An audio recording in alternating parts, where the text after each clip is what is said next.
What's up, YouTube?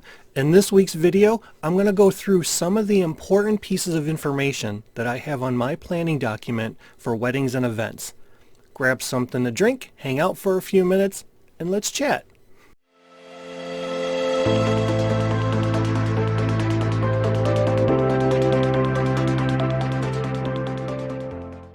Yo!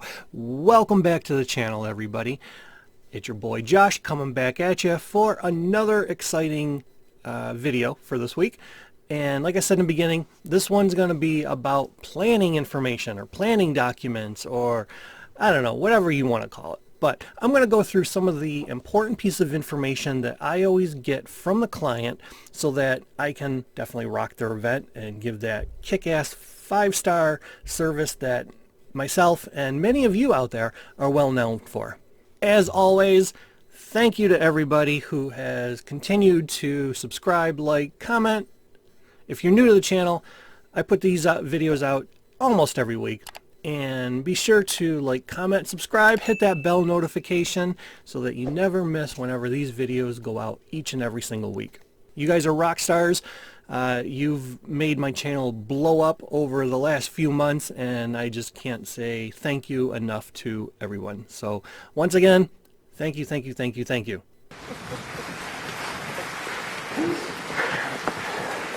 Thank you. You love me. You really love me. So I'm going to go through some of the very important pieces of information that I need to gather from clients when I'm booked to do their wedding or their event. And I'm actually going to show you guys the document that I use. When you gather information from your clients, there's so many different ways on how you can do it. A lot of CRMs that are out there allow clients to input all of their information, their formalities, their song requests, their wedding party information, just a plethora of information that clients can enter. If you have a client area that they can log into and add that information, awesome. If you're using a third-party CRM, awesome. If you're old school and you just have a Word document and you write everything down or type everything up, awesome. It doesn't matter what you use or how you do it, just as long as you are capturing the information from your clients. Now, if you're a new DJ that's just hitting the scene and starting to do events and weddings and everything, this video is going to be really, really important to you because it's going to show you some of the key pieces of information that you need to have really for just about every wedding. Now, your planning document might change a little bit depending on the event. You might have a planning document for a wedding, you might have one for a Sweet 16, a graduation party, a corporate party. Just depends on the event and the type of information that you need to capture from your client.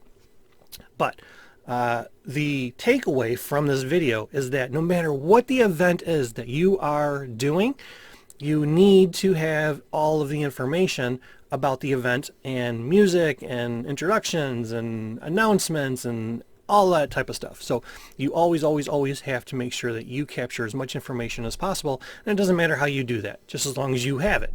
So let's begin. I'm going to talk and show you guys what's on my wedding planning document. And if you're watching this, if you're wondering, Josh, don't you have a client area or don't you use a CRM? Yes, I do. I have a home-built client area that was built from the ground up, completely from scratch. I don't use any of the third-party CRMs or client areas or client sections that are out there. I wanted something that was completely custom to me and for my clients, and something that, again, not every other person or every other DJ is using. Now, that's not a dig or a jab at some of the CRMs out there because they all do a fantastic job. I just prefer to go the custom route, and I like building something that is unique to my clients and gathering all the information that I need, as well as giving them an area to easily pay invoices and do deposits and all that stuff. So my client area is very, very custom and very, very unique to me and what type of information that I need for my clients. here you go. This is my wedding planning document. Now, what I usually do is after I fill this all out, I do send it to the client and just say, hey, can you just do a final review of this, make sure that everything is correct, I'm not missing anything, and gives them the opportunity to just formally sign off and make sure that everything is correct. Then I print out multiple copies. Keep one for myself at the event. I give one to the wedding planner or the coordinator, and I also print out a few different copies for the other vendors, the photographers, the videographers, even the officiant, just so that everybody knows what information I have, and then I can cross-check it with what they have and make sure that everybody, the whole entire vendor team and the planner and the coordinator and everyone is on the same page and everyone has the same exact information. So there's no disconnect between everybody. So my planning document is very, very simple. It's just 2 pages. Sometimes I'll print it out as 2 pages. Sometimes I'll just do 1 page front and back, but it's up to you guys. It's whatever you prefer or however you want to do it. Now, some of you guys prefer to read all of your event information off of your phone, off of a tablet, off of your laptop. Some of you guys like to just print it out like I do and have a hard copy with you. Again, there's no right or wrong. It really comes down to your comfort level and how you want to read the information or have the information there. So I'll go through this very quickly. These are the real important pieces of information that I need for all of my weddings. This first page is all about the wedding party. As you can see at the very top, I have a spot for notes. And the reason why I put that on the first page at the very top is because I want to make sure that I don't miss anything. So this section for notes, I'll usually put, okay, here's what time the ceremony begins, here's what color uplighting they want, here's when the event ends, just any type of real quick snippets of information that I need that I put at the very, very top of the first page. And then as you go down, you can see that I talk about the wedding party. So people's names, do they want to be announced first names only, first last name?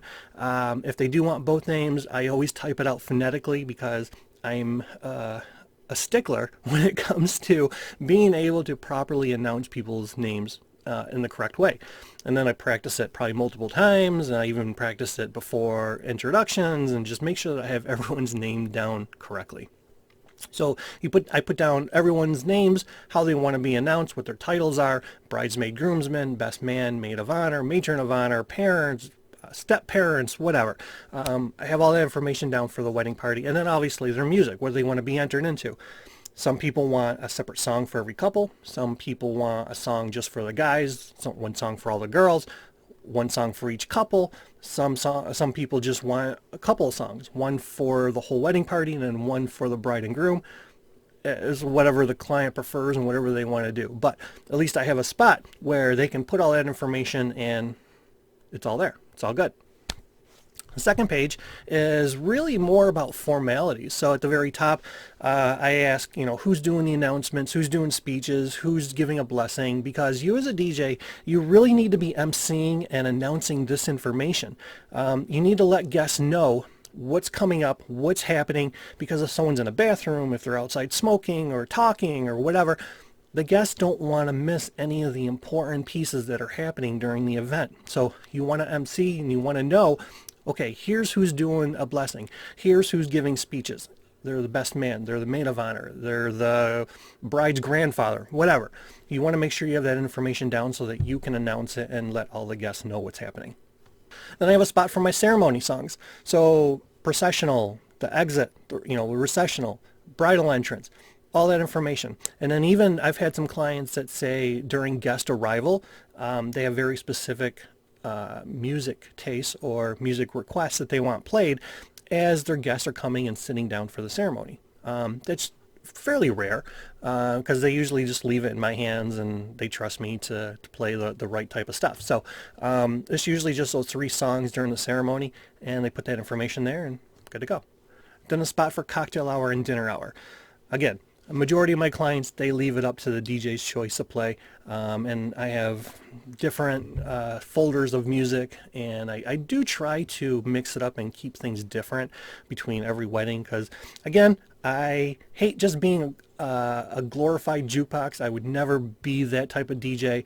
I don't just put on a Spotify playlist. I actually mix throughout cocktail hour and dinner hour, because to me, that is setting the tone for the rest of the night. So I don't just put on a mix and walk away. The client is paying me to DJ, so I DJ the whole night. I stay behind my booth. If dinner's being supplied to me, I actually eat behind my DJ booth. But cocktail hour and dinner music, if they have specific requests or different types of genres or songs that they want to hear, they can list it there. But like I said, a majority of my clients, they leave it up to me, and I do my thing. And then the important formalities. So their first dance song, when they're going to do their first dance. Some people like to get it completely out of the way after grand introductions. Some people like to wait until after dinner. It's really up to the client's choice. And but having that information on this allows me to know when they want to go right into their first dance, or if they want to hold off a little bit. And having the information available also allows me to talk to the photographer and the videographer too, because if they want to take the clients outside, or if they want to do pictures or do whatever, they know exactly when these formalities are going to happen, and that way they're set up and they're ready to go. A spot for, the parent dances, their cake cutting, bouquet and garter. I can tell you guys, probably about 95% of the weddings that I do now, they no longer do bouquet and garter. It's old school, it's very traditional, and it can be kind of cringy too sometimes. As you guys that are out there doing these weddings and events every weekend, you guys know that it can get a little R-rated sometimes, maybe even more like an X-rated type of thing. But a lot of my clients, they choose not to do the bouquet and garter anymore. But I still have the information so that I know that if they are wanting to do that, then hey, I know that that's going to be coming up, and I know that's something that they want to do. Special dance songs, like if they want to do like an anniversary dance, or even if they want to do any other type of old school type stuff, like a shoe game, or they want to run around the tables and get selfies and pictures with everyone with a very certain or very specific type of song. I have that information on there so that I know. And then the final song of the night. So I tell all my clients to really put a lot of thought into their final song of the night, because that's your high note out and your exit from the reception. I do a lot of weddings where at the end of the night there's still that core group of 50, 60 people just going wild and crazy, and they don't want the party to end. So, I tell my clients, put a lot of thought into that, because that's your really cool exit out of the reception. And that's, usually around here, receptions end around 11 o'clock. So usually I'll drop that final song, depending on how long it is, anywhere from like 10:55, 10:56, something around that time, so that they have that extra 2-3 minutes. And then sometimes, even if there are a lot of people that are still there and they're just going wild and the dance floor is still packed, I'll even drop the last song of the night, like around 10:30, and then I'll give them like a bonus, like a couple extra like songs, just to sort of keep the party going until end time at like 11. And then special announcements. So if there's anything outside of the normal stuff that you as a DJ should be emceeing, if there is a shuttle coming, or sometimes a venue wants to announce final call to the bar, or sometimes a client wants you to remind guests to sign the guest book, whatever. There's a lot of different types of special announcements that you might have to let all of the guests know throughout the night. And I have that spot on the planning document so that the clients can tell me, hey, can you just make sure you announce these throughout the night so that everybody knows? No problem. And then the last few things on my document are a spot for all the vendors, because I always give a shout out to all the vendors at the reception. Whenever I do like a blog entry or I post on social media or whatever, I always do a shout out to all the vendors. And it's just a nice thing to do. They always appreciate it. They love it. And again, it's another way to really get on their preferred vendor list, because you are telling everyone about who the vendors are, what their role is, what they do, and it just gives more exposure to them, and they love it.